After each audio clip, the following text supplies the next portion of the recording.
say it every week. We all love to go out to eat. But do we ever think about what's happening behind the kitchen doors? That's what this show is all about, to show you what, and open the doors and take a look at the world of cooking in all its forms these days, not just in kitchens, but in homes and everywhere else, with the man who does it all day long. He never does anything but cook. Chef Pascal, welcome. I do stop to eat. Do you? I wasn't sure. Because, while cooking, if you don't eat, sometimes you don't know if you cook for yourself or you just want to cook for others. I never asked you that. Do you nibble as you cook along? Or you have to taste as you go. You have to taste. Everywhere. At home, in the kitchen, when I do an event, I always taste my food. Just to make sure it's done right. Okay. If not, I talk to the chef, say, hey, chef, fix this. But then do you actually sit down and enjoy it, or are you always serving and preparing? And I don't know if people are more understanding about because of my aging time. So at the end of the event, I say, chef, why don't you sit with us? Yeah. And we share the dinner together. Exactly. And it's wonderful. Yeah. So it's very special. Speaking about sharing, our my guest today is a very good friend, and also is a food passionate. We call them foodie. Foodies. I don't like the foodie name, but it's not about just dining out. It's about cooking in, and also traveling and always find the right place to eat and discovering everywhere in the world local food, top restaurant, meeting top chef. And so really developed a relationship when I had a restaurant in Corona del Mar, and through friends on social media, and we see exchange some food preparation and things like that. And so this is Chet Harrision. Hi, Chet. And I'm told that he's, in real life, a technologist. He writes software and does other stuff. So what do you do for a day job here? I actually work at Trico Realty. It's a company that owns about 2.5 million square feet of industrial space. And I help on the tech side with the company. There you go. And you wrote an app we were talking about here called what? Nimble Chef. Yes. Trying to combine your passion for food and your knowledge of technology. Tried to say that there was a few years ago when Chet came to me as to get my opinion on it, and then we kind of and can you explain what was Nimble Chef? Is it still around? You're not sure if it's still up there or not? Yeah, I think it's retired, but I wanted to solve what I call the Thanksgiving problem. A well-written recipe will give you the proper sequence which you should execute all the instructions. But when you add multiple recipes to a menu, it becomes that much more complicated. And for a lot of people. Yes. And at a certain time. It's got to go down at 4 o'clock or whatever, 5 o'clock. Yeah, and it's the name of the game in the kitchen is know what you can prep and prep as much as you can so that when guests show up, you can produce something a la minute. And to have it come out all at the same time, that was what I always struggle with. Is, oh my God, we're waiting for this turkey or something. But you're talking a restaurant preparation and execution. But with Chet, we were talking about home cooking. Yeah, I think it's the same problem. It's worse for home cookers. Yeah. It is the same thing. You need to be organized. Actually, I will do a topic on that. You need to have timelines. You need to have a list of shopping lists with day when you can buy your product, and then the prep list. If you want to start 2-3 days ahead, so you have to schedule all the production. Exactly. And then either your guests in a restaurant can show up because the food will be ready, but you can do the same thing at home. Am I the only one? The real problem is you start laughing or talking or you suddenly go, oh my God, we didn't start this or we didn't pull this out. And all of a sudden the line, there is no expediter in the home kitchen here. There's nobody saying, hey, come on, pull that out, check this, let's get this going here. No, and then you miss your own party. I miss my own party. The party misses me because we're waiting for the turkey to get finished here, and it's an hour late or something. And a lot of people don't really think when they're putting together a multiple-course meal about the fact that you've only got one oven in your house, 4 burners. And that's right. If 2 recipes are competing for your resources, then you've got a problem, and you might as well find out before you try to cook that thing. Was your Nimble Chef just a timeline? It was like a giant timer that told you when to start things and when to pull them out, or? Yeah, you had several recipes in there, and you could make a menu, and then it would interleave the instructions between all of them so that everything turned out at the same time. And it would tell you if you're going to have a bottleneck or a problem before you started. Yeah. We always had a bottleneck, and it was usually because there's a bottle around somewhere here. And then when your friend calls, say, "Oh, I'm going to be 15 minutes late." Oh, good. Stay longer. Take longer. Take your time. So that's the miracle to me when you do production cooking at a kitchen, to watch it come out precisely, if it does, precisely on time. But in a professional kitchen, you have no choice. There is a very fixed timeline. You have reservation, 5:30, 6 o'clock. Boom, you got to be ready. What do you say, though? This is just off the topic for a little bit. It happened to me a while ago. We're at a nice restaurant. It's busy. It's a Friday night or a Saturday night. And they start telling the two things I never want to hear. We ran out. Yeah. How did you run out on a Friday night? This isn't Monday morning or something. How do you run out of something? And two, we're running late. Yeah. And they come out and try and make excuses. And you're like, the whole thing is ruined. Bad planning. Yeah. If your restaurant has been open for some time, you should know the average sales of every single dish. Yeah. I would think so, especially when it's a special. That's usually run out of the special. Oh, they're pushing the special is okay. They just say, "Oh no, there's no special tonight." That's all right. Nothing drives me crazier than they get you all excited and order, and they come back and say, "Oh, sorry, we just ran out." Sorry. Oh, okay. So really, let's go back to relationship. So, yes. As customers, regular customer, we could see the passion, the same passion, either as an enjoying client, the food, and also passion to please the client that really knows about food. And so, is that the case? Do you work harder if somebody shows an interest or knowledge of food? Don't work harder, but we like to impress. Oh, this guy knows. Okay, I got to show him something here. So what was it like going to eat at Chef Pascal's place? Oh, it was always fun. I think the first meal I had was at Traditions. Yeah. And then he opened a creperie over at Sherman Gardens, which is conveniently a block from my house. Okay. And I used to take my kids there all the time on the weekends just to get them out of the house, run them around. And the creperie was always fun. I miss Rad One, by the way. Yeah. And then he opened kind of a more formal dining over there. It was a cafe, and that was always fun to pop over. And then when COVID struck, he opened a little produce stand in the parking lot in the back of the... I can see him at a produce stand in a parking lot. Yeah. Hey, come on over. It was like produce and also kind of commodity product because we had access, I had inventory, flour, egg, and... Oh, interesting. Okay. Gallons of olive oil. Yeah, olive oil, yeah. So it was great because my coping strategy during COVID was the French Laundry. In that cookbook, there's 100 recipes.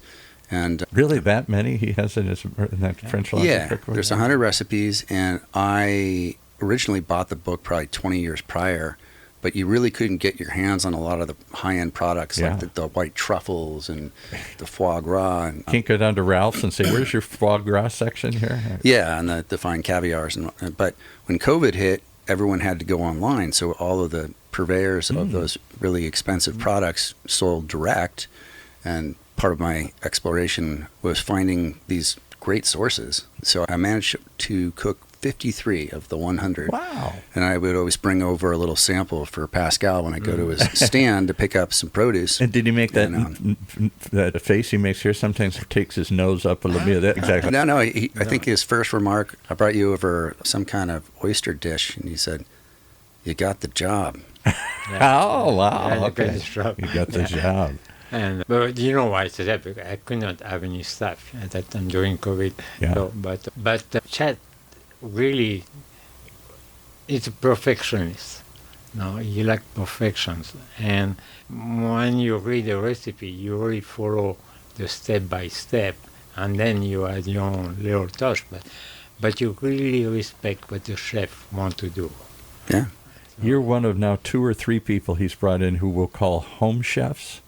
And I didn't know that home chefs had gone to that kind of level. I should have, because I had a very dear friend of mine who passed away a number of years ago. He was one of those. He would not just cook, he would try and replicate Yes. what was either in the cookbook or what he'd experienced at the restaurant. He would to the point of buying extra equipment, to searching out the right source stuff, not just sticking to the basics here. And that's the beauty of it, I think, that you can cook at home probably better food that you can find in any of the local restaurants. So have you tricked out your kitchen with better stuff, or are you still just using the same stove that came with your house here? Part of the blessing of my kitchen is it's small, so you can't really fill it with too much stuff. You figure out over the years if something's sitting on your countertop and you've touched it twice. Yeah, I got a lot of those. It goes into the garage, but right. But the as thing far we as made bread with or something, we did it 1 year, and I think it's been in the garage ever exactly since. the bread machine, yeah. What's the trend? It was a trend. And there's always the gadget section when you're in like Sur La Table or Williams-Sonoma. I haven't really bought a whole lot of equipment in a long time. I'm happy with what I've got. I would say notable additions would be a sous vide setup. Those I find handy. I don't even know what that is. We talked about that before. I know.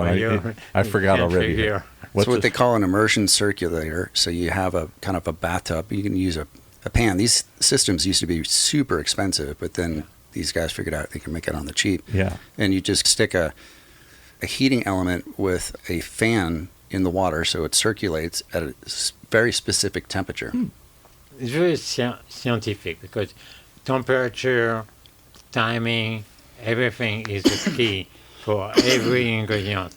And you have to calculate versus the weight of the ingredient. Oh, okay. For how long and at what temperature and all that kind of stuff. But it's great, like, for example, if you want to cook a steak to a specific temperature, what I like to do is I'll sous vide a steak for an hour at maybe like 100 degrees, and then I'll get out a cast iron pan, get that scorching hot, get a nice crust on your steak, and then butter baste it with some crushed garlic and whatever herbs you want, thyme or a lot of people rosemary. do, or if they're using a barbecue, they pre-cook it to a certain point and then finish it off on the on the grill. In a way, kind of safer because the temperature, the inner temperature of the meat is, it does. My dad knew the inner temperature. We were sitting out in the dark with a flashlight and the barbecue, and he'd cut into it and say, that looks pretty good to me here. And we have this fun family tradition every year. We go out to the Furnace Creek Inn in Death Valley, and that's a unique place to go out to. I've been there once a million years ago. I got married there. Oh, you did? Yeah.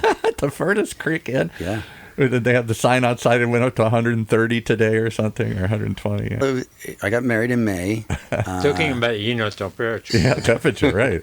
Crazy place. In the middle of nowhere is this nice place, yeah. But anyways, we always assign a meal to my dear friend Erica Schulte, and then I take a meal one night.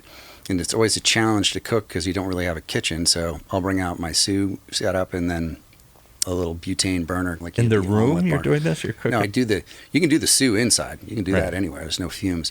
And then I just go outside. We've got a little deck, and I can put down that butane burner and get the crust part. It's always a challenge to see what you can do when you don't have a full kitchen. Exactly. But you always, when you have passion to cook, you always find a way to cook any location, any equipment. You've talked to me before about cooking on boats. Some friend of yours would take you on some big boat on the ocean. Small galley or whatever, as long as you have something to heat up, you're fine, I told you my story when I was doing a wedding in Laguna Beach. Then we had a big power outage. Yeah. And 120 guests were waiting for their food. And so big panic. I asked the host, the groom said, do you have a barbecue? I said, yeah. Oh, okay. So we're good. Okay, let's fire it up. It's part of the challenge. It's fun. You have to think it through, but got to make it work. So has food, I think the theme of today's show is technology meets food.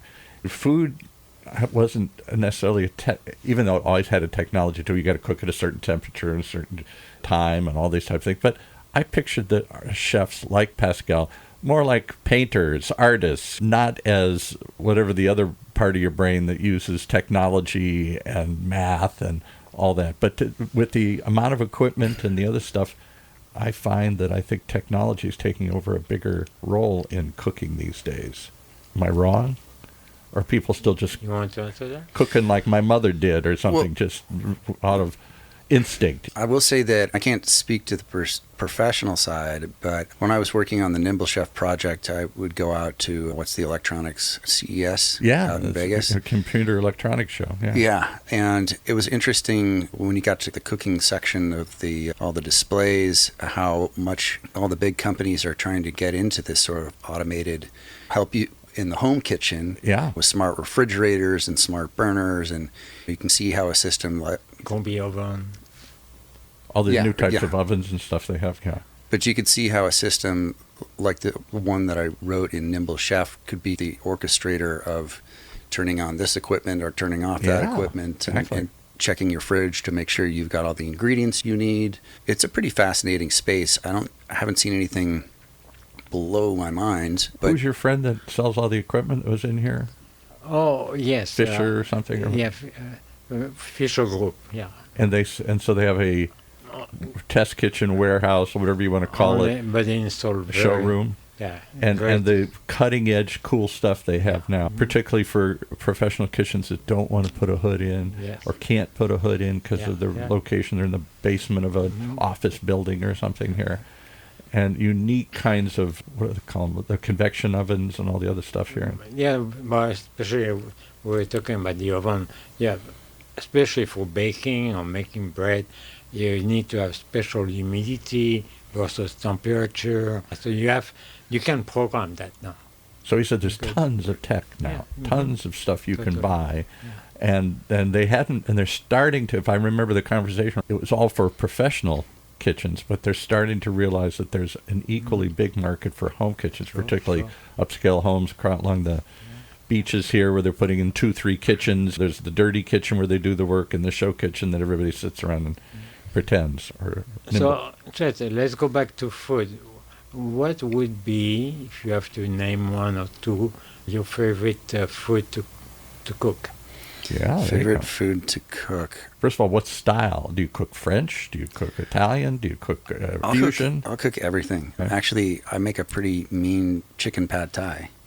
Really? Okay. Yeah, that's one of my favorite go-tos, because the thing I like about Asian cooking typically is that you prep, everything's ready, and then you get a pan that's really hot, and everything goes in there, and you can just bang it out. The old idea of woks or something, you just throw it in. Doesn't mean you have to be ready. Yeah, because you have to be ready. Because it's fast, But it's nice because it's one of those kinds of dishes where you can prep everything like hours, if not a day in advance. Yeah. You'd probably soften the noodles day of.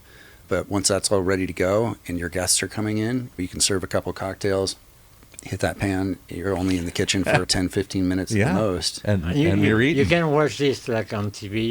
You go to the Today show, and they have chef coming in, and they have all this food prep, and then boom, boom. I'll say, we have only 3 minutes or 4 minutes. Yeah, boom, done. And they're eating. Yeah. Because it's quick seared and all that stuff here. Yeah, and then there's other types of dishes, like there are dishes that you want to start an hour in advance, and then you can walk away. You like to braise. I'm saying, you braise some beef bourguignon, coq au vin. And so I think when you're planning a menu and you're going to entertain, you want to think about the end, like how much busy work do I have at the end, as opposed to how much can I prep and cook ahead of time. The two trends that have changed in my lifetime, there have been a number of food trends that have changed. The whole idea of fusion, merging different cuisines together. We used to go to a French restaurant or an Italian restaurant or a Chinese restaurant, never one that did all three and combined them. But the other thing that's changed is this idea of home cooking, which is we had a kitchen, but we never hung out in the kitchen. If there was a party, the food came out. Either my mom was back there doing it or my grandma, or you brought in people to help do it if it was a really big party. Yeah, in the old setups for houses, we lived in a house when Amy was in Minneapolis. That's where I was born originally, in Minneapolis. Oh, yeah. That's where she matched her medical school. And it was an old-style house where the kitchen was hidden away. Yeah. And then you would present your dishes to the guests. What came out, you sat in the dining room or first the living room, and then they called you into the dining room, you waited for the food to arrive. Yeah. But the problem is that everyone wants to talk to you, so everyone crowds into the kitchen, and now you got a problem because everyone's in the way. You got hot pans, and you got to move around. And so when we moved back out here, I made sure we had an open kitchen with a bar in front, so That's I what could be in the Good Fight does. kitchen and got my Right. space, but I can still interact with people as they. Those kind of islands that they started putting in kitchens, all that. So that's common today, but I never saw it because the kitchen was where nobody went. The food was prepared there by somebody, either your parents or they brought in some help to help them out here, and then you just sat and waited for it to arrive, like at a restaurant. Yeah, I didn't go back into Chef Pascal's kitchen and say, "Hey, how we doing today here?" and sit and watch him make the food. No, I will make you chop something. Maybe chop something. Or maybe peel some onions. Yeah. But what's beautiful, the last couple of decades, there's more and more people like Chet that love to cook, love good food. See them all the time, yeah. And probably the Food Network. I was going to say, did the food shows help? That didn't food exist. show, There was, what's her name, the famous Julia Child. Yeah. Julia Child. She started the whole. She started the whole thing. Yeah. She put the kitchen on fire. But nobody watched shows all day like some of my buddies still do. All day watch the food show. Watch Guy and 1,000 other chefs or something here. Emerald and Guy. They've all become stars now. Yeah. You have so much exposure to cooking now that hey, why not me? And why not me? And the new generation, even Chet kids, are interested, and they come and check in the kitchen, see, hey, Dad, what are you cooking? What are you doing? And so, do they have an interest in it? Do they show interest in it, or do they just wait for the result? My number 2 kid, Oliver, he's our most adventurous eater.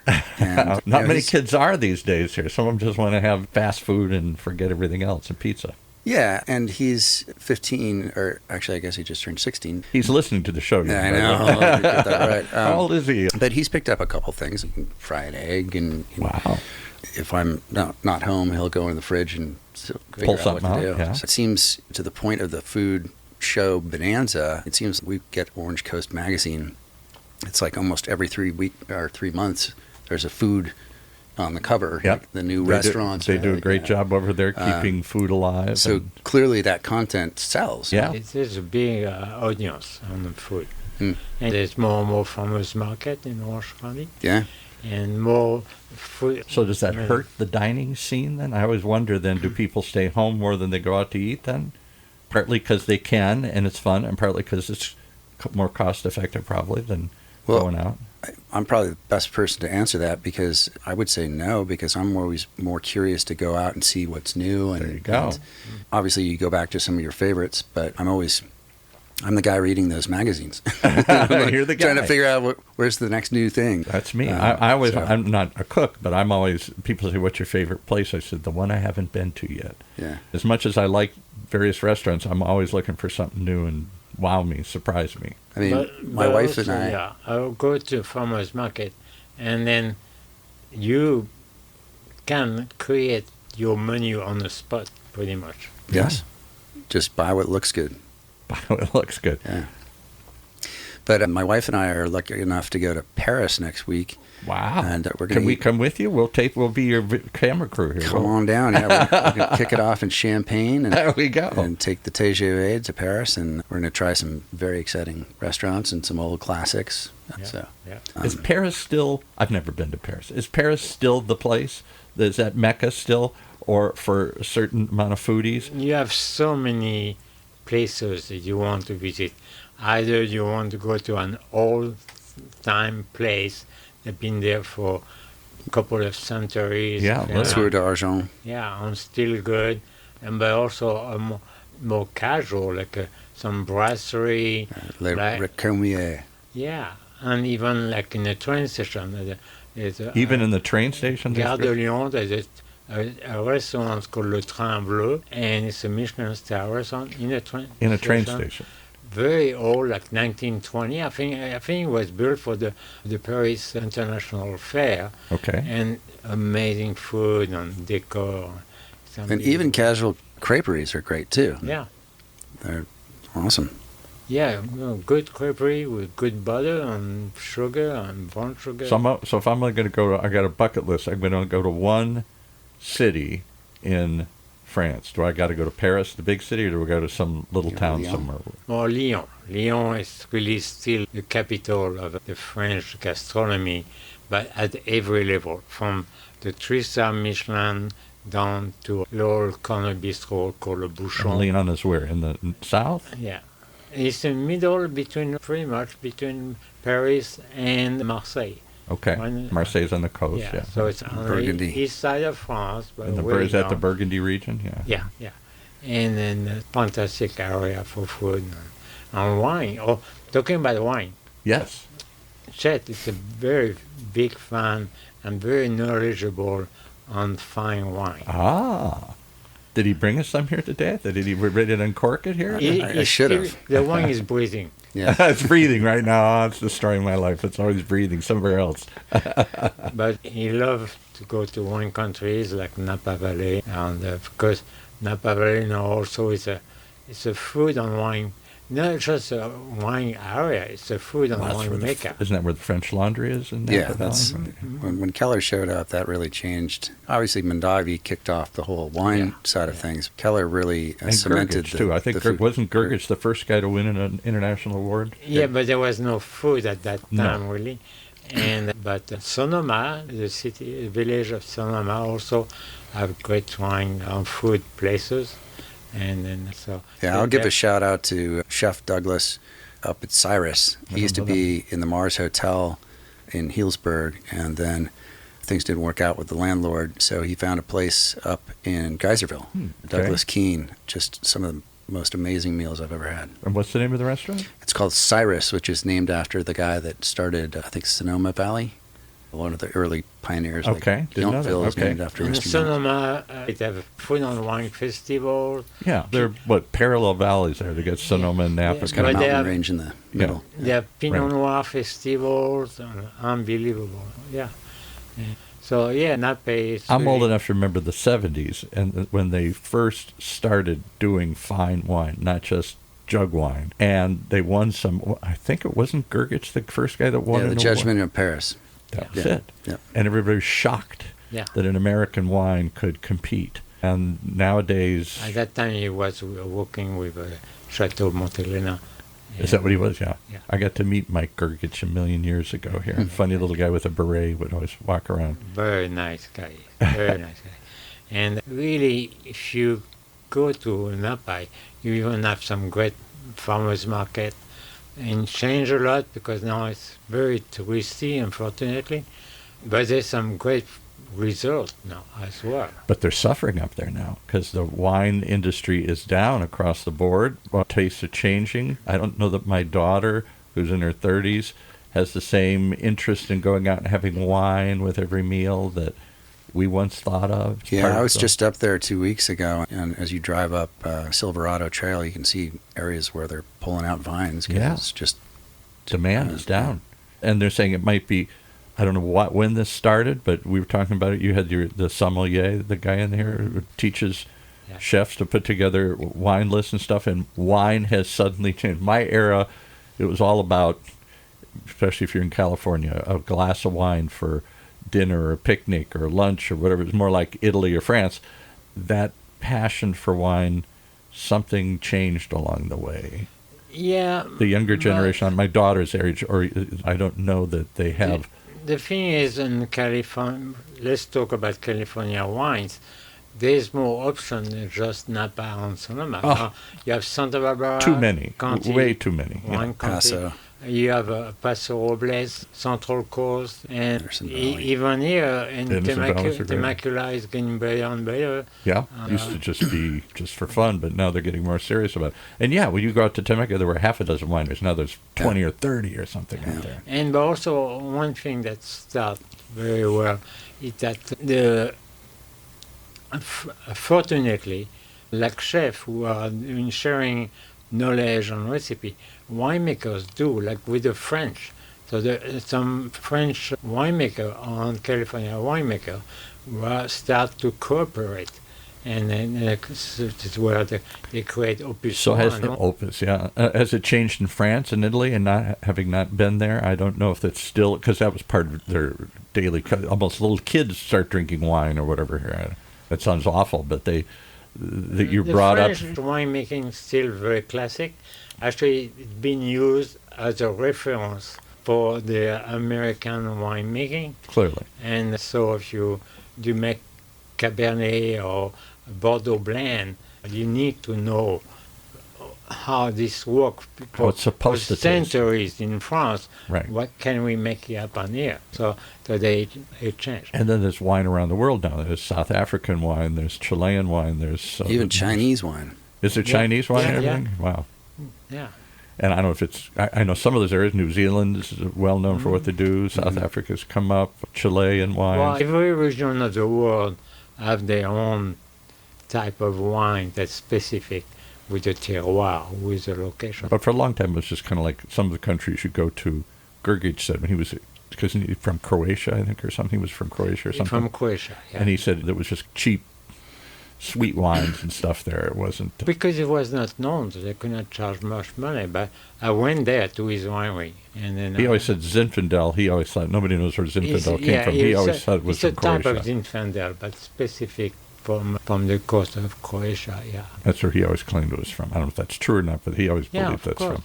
Because they just found Zinfandel after, I don't know, it had been planted in the 1800s or something up in Northern California. And it's like, what is this stuff here? But slacking food, he was very, we're going a little bit off the subject, but it's related actually. He innovate also brought some older tradition, like he tried to do, but microorganic, biological grown. He started grapes. that kind of stuff where they're really putting into the chemistry of it. Yeah, last time I went to his winery, he took us to the vineyard, and he sees that little trailer going through the row of a vine. I said, went inside. Oh, chicken coop. A chicken So why? coop. Oh, because when the chicken Poops in the coop. He fertilized my soil, and then they push that thing all day, they move it around. And so amazing, that's because they don't want to use any chemicals. Go look up Milyenko Gergich. That was just one of the early pioneers. I didn't meet many of them, but I don't know why I met him years ago at a wine tasting or something here. Amazing man. All right, so we got an amazing man here. You're doing traveling around the world, so it sounds like you build your vacations around food? When I build my vacations, this is another computer nerd thing. Okay. I'm a bit of a control freak. I wrote some software to help me maximize my trips. Because oh, my goodness. You're kidding. You just show up and say, hey, what do you got here? Yeah, you don't want to wake up in Paris one morning and go, hey, you want to go to the Eiffel Tower? Or what do you want to do? You spend all the money. You've got, you're paying for the hotel room. You might as well have an idea of what you want to do. You don't have to make it a death march. You can bake in little death march. We got to go there. We got to stop. Yeah. This looks fun. No, that's not on the schedule here. That's why I like to pre-plan it almost like a menu, because you can look at the pacing, but I plan it down to the minute. I'm just like, just blocks of time, and I calculate how much time it's going to take to get on the train to Versailles or whatever it is. Yeah. So you don't have those moments of panic, especially when you got to move 3 kids and maybe a grandmother in tow. You don't want to be like, okay, we got to run to the terminal. You want to avoid all that stuff. So my plan is when I leave the house, I have a spiral-bound notebook with everything we're going to do, and I only book the things that you actually have to book. Yeah. So other things are suggestions. So if the kids are tired or they think it's boring, then we can split up or do other things. But at least so many people just go and then they just get up, and they just wing it, and then they say, "Let's not do anything today. Let's just sit in the hotel room," or "I'm tired," or "Let's go down to the corner." Well, you can do that, but it's like adventure, and sometimes the adventures turn out good, and sometimes not so good. I mean, that's 2 types of adventures, but when I do the research, I feel like when I show up, I'm able to see twice as much, have twice the vacation, and I don't have to think about it. When I leave the house, I don't want to think. I just want to, it's like an advent calendar. You just open it up and like, advent calendar. Oh, look at that. I like, now you're getting back into my Catholic background here. We're going to dinner tonight at the Pré Kathleen. And so. Good for you. Can you show me your next itinerary, and then we'll see? Yeah, I will. Okay. Yeah. I think it's fantastic. It's on a my great desk. idea. You take people to France, don't you, sometimes? I do. But I preset some visit, some restaurant, and some wine tour, and things like that. Do you go back in the kitchen? Not to that extent, yeah. Do you ever get to go back? So you show up and you say, hey, I'm somebody who's really interested. Can I go back in the kitchen? No, just sit out there. I've done that, but I would never push away, especially a French chef, from his own kitchen. And so let the chef be doing what he knows what to do, and don't try to influence him. And we're there for his cooking, not for mine. And do you have to speak French to go to order at a French restaurant? It seems like everything's still in English over there now or something. Oh, yeah, there's more English version menu, but it's okay. It's all right. Because I don't read French, so I don't know what I'm ordering here. Give me one of these, and how do I explain it to them here? Yeah, my wife doesn't read French either, but she traveled with me. So. She's covered. She's covered.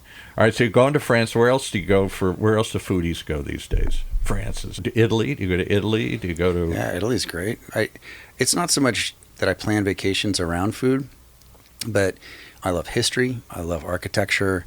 Even sometimes some places like cemeteries are interesting. Yeah. Pierre Lachaise. And it's good to mix it up. I would never go someplace just to eat and eat. But you got to do it 3 times a day, so you might as well be good. Right? Might as well be good. Can't just be the hotel. Yeah, that's done. Yeah, and then you can fill up the blank in between meals. And a lot of times, like a leisurely French lunch is a great way of decompressing in the middle of the day if you're running. That's what they say. I've never been to France, so sitting around in little cafes or something outside in the street. Have a nice niçoise salad and a glass of rosé. Niçoise salad. I don't remember the last time I had a niçoise salad. I don't remember what's in a niçoise salad. Yeah. Tuna. Okay, there you go. And green beans and potatoes and olives. Peppers, anchovies if you like. Yeah, very special. I make that a lot, actually. See? It's very healthy. It's very tasty. It's one of my favorite food in the summer. Comes together super fast. I mean, yeah. Okay. So it sounds like you got a passion for French food. You're going to France. You bought the French Laundry cookbook. I have to say one more thing too. We need to know because cooking is an art. But also clearly, Chet is a musician.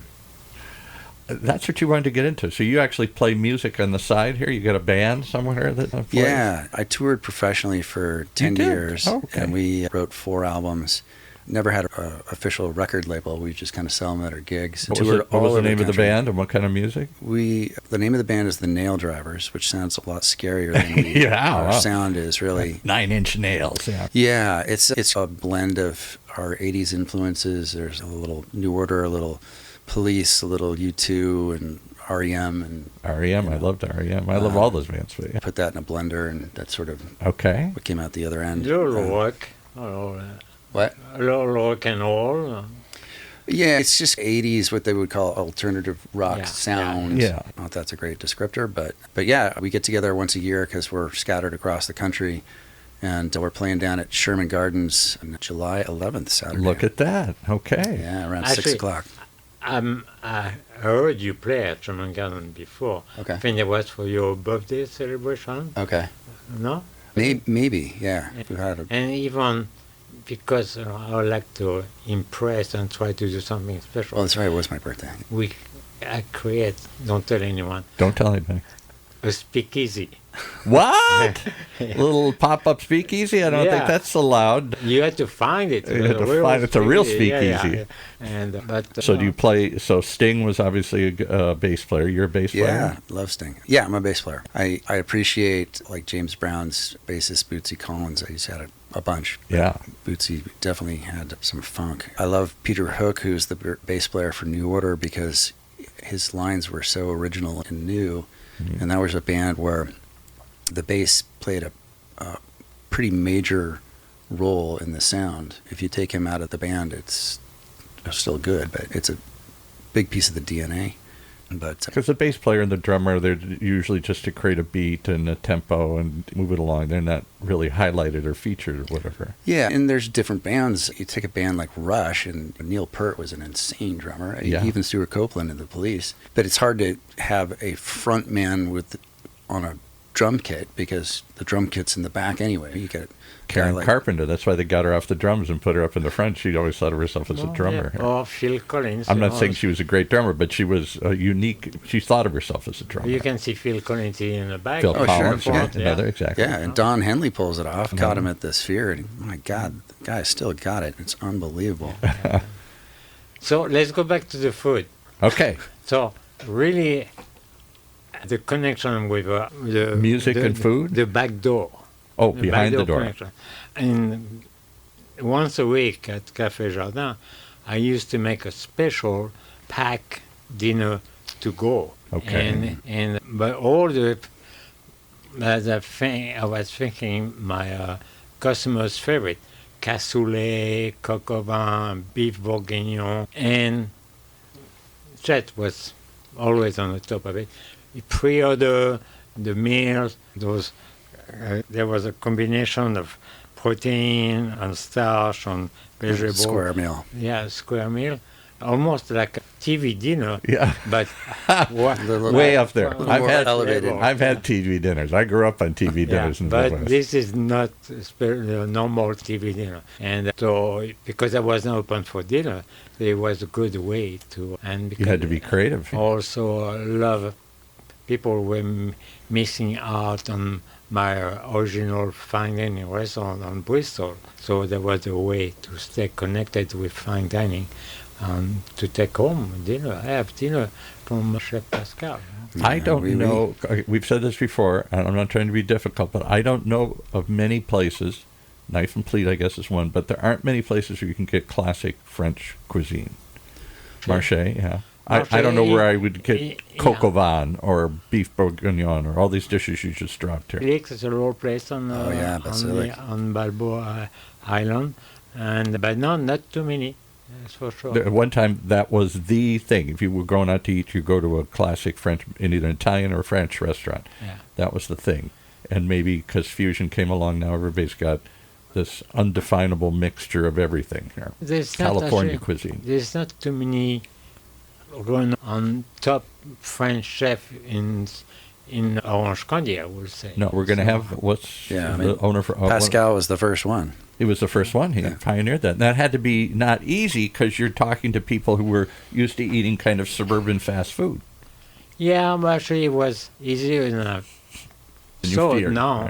Because I brought in a way to eat French food that was not really defined French food. My food was not rich. I brought in more food from Mediterranean, from lighter approach. It was still classic, and cooking with olive oil and herbs.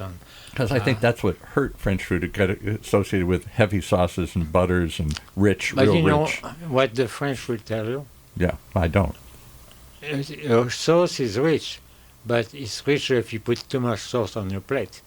So it's all about the quantity. Don't cover it. Don't cover it. Don't make your beef or your fish swimming in the sauce. Yes.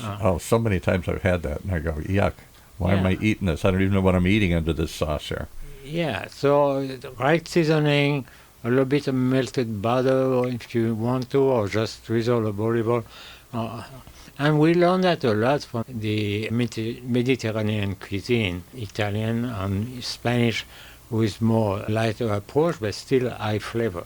And one of the qualities of fat is that it takes the flavor and it coats your tongue. So it's not, you put something in your mouth, you swallow it, and it's gone. It lingers. It's got a long finish to it, so you don't need a ton of it. And I like that. And so many times I've taken people out to dinner and they go, oh, I don't like this. I'm not used to this. I'm used to just tasting it and it's gone. I'm not used to the lingering flavor of wine or food or something here. Here, before the show, we talk about memorizing taste, memorizing smells. Yeah, remembering and the smell, smells, because your nose is really connect the mouth and your brain. And it's very important that you memorize all these good smells. Very important. Yeah, the 60% of what you perceive as flavor is actually smell. Really? Yeah. Okay. So you can try this experiment. Like with wine, they always want you to smell it first. Well, yeah. So when I was at the Le Cordon Bleu School in Paris, They had He just drops that like, oh yeah. And when I was last week when I was at the Le Cordon Bleu, There was not George Julia Charlie. He did himself. I love it when people just drop. When I was at the White House last week. Yeah, all right.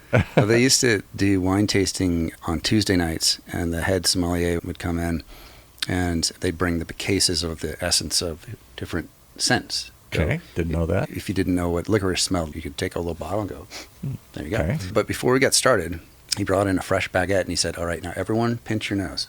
And he said, do not release your nose until I say, okay. He went around and passed out little bits of the baguette. He said, all right, now start chewing. And so we're chewing on the baguette, and it's tasty. And then he says, now release your nose. And bam. Wow. The flavor exploded. I'll have to try that. I never thought of that. Try it out. Yeah. That's why when you're sick and you've got a stuffy nose, everything tastes bland. Yeah, that's true. Okay. Yeah. I never thought of that. Because, again, most of us, Chef Pascal says, oh, you always envy your mother's food. We've talked about this endlessly. No, I grew up in the Midwest. All our mother's foods were lousy. It was burned. It was fast. It was crappy. And, no, we just wanted to eat it and get it over with here, for the most part. So I didn't grow up with a memory, a sensory memory of that one few things here and there, but mostly it was just food was just something you did. Paul, next time I cook for you, you don't have to pinch your nose. Pinch my nose. Oh, chef, what is this? It doesn't look good. I'm pinching my nose. Ew, this is yucky. That's what I did all the time when I was a kid. I was always pinching my nose. You know, it's very important that you have memories not only in the kitchen. When I remember walking from the school back home, and it depends the time of the day. You could tell the time of the day when people cook at home. You have the street smell from the people's kitchen. Maybe in Paris, not in suburban Detroit. It's amazing. even a little village and city in France. When you walk in those city during lunchtime from 12 to 1, you can say, oh, you don't need to look at your watch or your phone. Yeah. You know it is lunchtime. And so you memorize that. It's very important. I don't know. I didn't have that in suburbia here, in suburban Minneapolis or suburban Detroit or all these places I grew up in. Are you sure they don't have like a little slow smoking reef, something like that? Boy, I'd struggled to come up with anything here. Food was just something yes, everybody had family meals and stuff. But I grew up in the age of the 60s and the 50s. It was the beginning of fast food and TV dinners processed food. And McDonald's and all that kind of stuff here. But your brain can store a lot of memories through food, of wine. You can try to memorize I think I told the story before. I'll tell it again quickly. So I don't have lots of great food memories going. It wasn't until I moved to California I was like, wow, there's food that tastes good. There's really unusual stuff I never heard of. I never tasted all this stuff before. But a couple of years ago, I was out in Palm Desert, and for some reason, and there was a place that called itself the Bobby's Detroit Diner. It's not there any longer. And they flew in stuff from Detroit. And I mostly grew up in Detroit. And so there's certain kinds of pop. We did call it soda. There's certain kinds of pop we only could get in Detroit, Verner's or Faygo Red Pop. So that was fun to taste some of those things again. And there was a type of hot dog. We called them Conies. I don't know why Coney Island dogs. There was no Coney Island in Detroit, but they called them Conies. And you could get at the stadium, just like there's really good Farmer John hot dogs at the Dodger Dogs and stuff like that have a certain flavor to them. And so there was some flavor that they had in this thing, and I'd forgotten it. And so I saw one of those hot dogs, Detroit hot dogs, Conies, and I started crying when I had it. I hadn't thought of that. I suddenly remember my dad and I going to a ball game or something. All this stuff came flooding back. My late father. Oh, my God. They came over. They said, are you all right? I said, I don't know, but I'm crying. I'm having a stupid hot dog from Detroit, and I'm crying. And I said that before. Either your parents or your own family cooking at home wasn't that great, or was just fine. I say, oh, my mother wasn't a great cook, but you still memorize some of the food. You still memorize some of it. When you come to the kitchen and your mother maybe has a pie in the oven. Yeah, pies was big in our family. Or stew or meatloaf, something like that. Good or not, or great. I remember that stupid hot dog more than I thought. And you always connect that smell when you find it back to that time. Exactly. Yeah, it's the same thing. There's certain songs that bring you right back to your high school days. Isn't that the truth? Yeah, exactly. But in the lobby downstairs, while I was waiting for Pascal, I came across. See, we're broadcasting from UCI Research Park, and on display down there are a couple different whiz-bang ideas. Yes. One of which is this guy created a machine that while you sleep will slowly emit different scents, like good scents. Really? Okay. Not It's amazing. ones. I didn't know. I never look at that. I never box. looked at those. I have a lobby full of those inventions that came from here. Yeah. So the interesting thing was, the theory was... See, he would go look at that. I've been in this building for 5 years. I never went and looked at any of those. They're in little cases, glasses. We're a technology research center.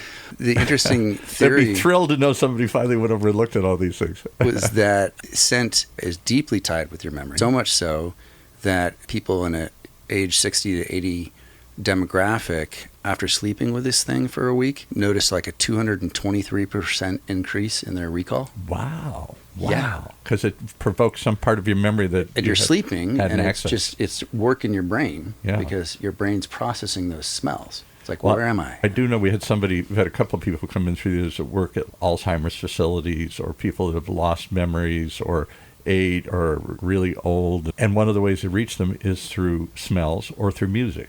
A lot of times somebody it seems like they're in a coma or whatever, and they play a song and they will suddenly start singing it and haven't spoken in a while. I would always bring my guitar over to the family Christmas get-together, and I'd start playing. And the people that sat down and listened to me were the youngest and the oldest. Yes. The bookends. Everyone else was in the kitchen outside drinking beer, having a good time. But the kids and the seniors loved it. Yeah. Yeah. Because seniors, is one of the memories that they always say as you're dying too, that they can still hear even if they're in a coma. Yeah.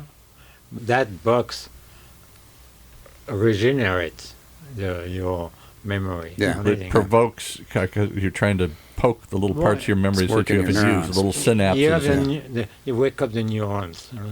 It reactivates part of your brain that is still there, but you haven't accessed in a long time here, thought about. A computer, it's a little hidden drive. That's why I'm glad I brought you in. Now I'm going to look. We're going to have to go down and look at this stuff. I didn't know it. I'll look like a bunch of gadgets and gizmos in these cases. If it's not there when I come back, I'll All right. All right. Thank you for joining us here and walking us through these memories. One little thing. Yes. That's quite important. Quite important to you? Time's up. Sorry. No. Go ahead.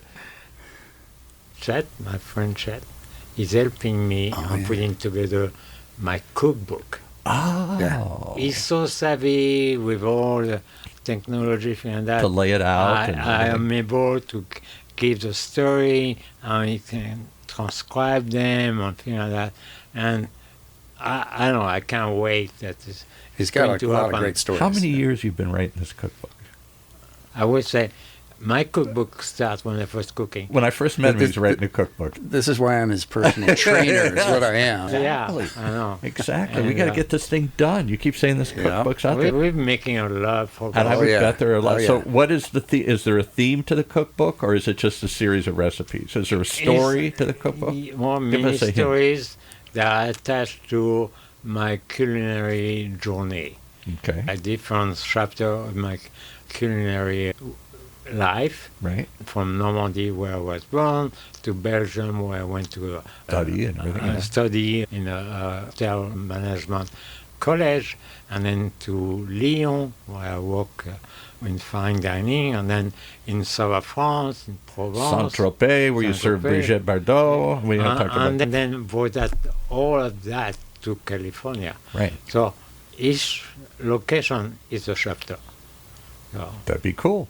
I hope to see this book sometime in my lifetime here. So you've been talking about it. Let's get this thing going here. It's going. Okay. Really, we need a technologist. We need a trainer. We meet every week and we make progress. Oh, good. Okay. Every week. Keep each other on. And will it be a little book, a coffee table book, a online book? Well, I don't know what books are today. The thing is, now you can start with not to have to do hardcover right away because it's expensive publishing. Right.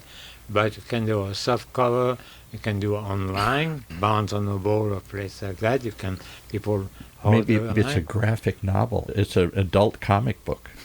No? I'm looking forward to accepting the James Beard Award. Yes, right. Yeah, Why yeah. not? No, Could be. we just want to The LA it Times. could be a bestseller. You never LA Times know. has their book festival this weekend. We're doing this in No, it's too 15th. late. Yeah, no, maybe But they have publishers there. That's a fun event to go to. I'll bet. And they have just tents all over the place. I think it's free, or it doesn't cost them. I think it's free to go there. And they have tents of all these independent publishers all over the place. We went there one year and covered it. I was amazed at all these specialty publishers Yeah, working. yeah, I'm sure there's lots of people working on cookbooks and everything, because cookbooks Yeah. have never been more popular. Totally, always. But we want to make it so people enjoy opening the book instead of just keep it on the shelf. Yeah, because that's where most cookbooks reside. And then you pull it out, you go to that page, and you look at the... I don't mind if a cookbook gets stain on it. That's a good It's a good sign. It's a living cookbook. Yeah. It's not a museum cookbook here. Yeah. All right, I look forward to now one more reason to tune. Do we have a title for the cookbook yet? No.